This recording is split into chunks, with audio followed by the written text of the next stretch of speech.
उत्तर प्रदेश में निकाय चुनाव को लेकर बड़ी खुशखबरी सामने आ रही है। जी हां, ये किसी खुशखबरी से कम नहीं है उन लोगों के लिए जो निकाय चुनाव में किस्मत आजमाने के प्रयास में हैं, जिन्होंने काफी पहले से निकाय चुनाव में किस्मत आजमाने की तैयारियां शुरू कर रखी हैं। काबिल गौर है कि पहले 2022 में निकाय चुनाव दिसंबर के अंत तक होने की चर्चाएं थीं। बाद में आरक्षण का मामला हाईकोर्ट से लेकर सुप्रीम कोर्ट तक पहुंचा। इस मामले में सियासत भी खूब हुई।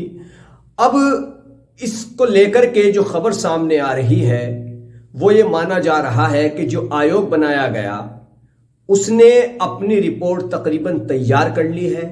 हालांकि रिपोर्ट सौंपने की जो समय सीमा है वो 31 मार्च तक है, लेकिन आयोग ने क्योंकि रिपोर्ट पहले ही तैयार कर ली है, जैसी कि खबरें आ रही हैं, सूत्रों द्वारा बताया जा रहा है, तो आयोग इसी माह यानी फरवरी के अंतिम सप्ताह में अपनी रिपोर्ट सौंप सकता है या फिर मार्च के अगले महीने के प्रथम सप्ताह में अपनी रिपोर्ट सौंप सकता है। और उसके बाद जो चुनावी प्रक्रिया है वो पूरी करने के बाद अधिसूचना जारी हो सकती है।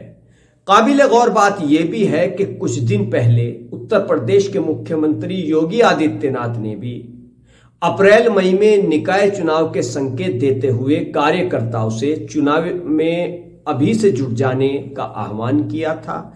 ऐसा उन्होंने भाजपा कार्यकर्ताओं की बैठक को संबोधित करते हुए कहा था।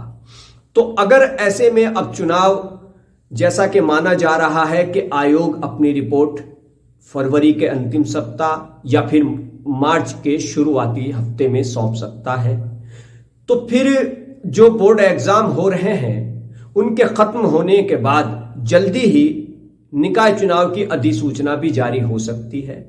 यहां यह बात भी काबिल जिक्र है कि अब जो निकाय चुनाव होंगे उसमें कुछ सीटों का आरक्षण बदलना तकरीबन तय माना जा रहा है, यानी कि कुछ सीटों का आरक्षण बदला जा सकता है।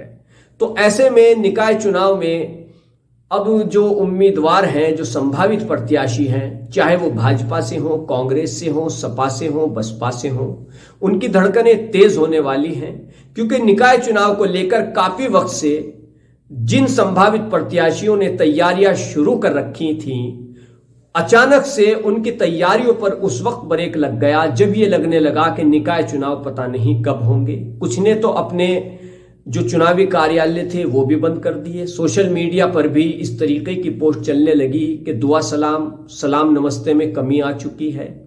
जाहिर सी बात है कि जब संभावित उम्मीदवारों को लगा कि भी निकाय चुनाव नहीं हो रहे हैं तो उन्होंने अपना जनसंपर्क तकरीबन समाप्त कर दिया, या फिर कहें कि अपने जनसंपर्क की रफ्तार काफी धीमी कर दी। अब बहरहाल ये उन लोगों के लिए खुशखबरी है। अगर ऐसा होता है कि अप्रैल में निकाय चुनाव होते हैं तो फिर मार्च के महीने से ही, क्योंकि चुनाव होने की उम्मीदों के चलते मार्च के महीने से ही संभावित प्रत्याशी सियासी तौर पर फिर से एक्टिव हो सकते हैं या होने जा रहे हैं।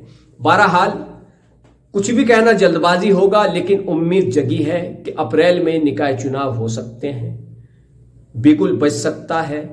हमारे चैनल को सब्सक्राइब कीजिए, वीडियो को शेयर कीजिए, लाइक कीजिए। धन्यवाद।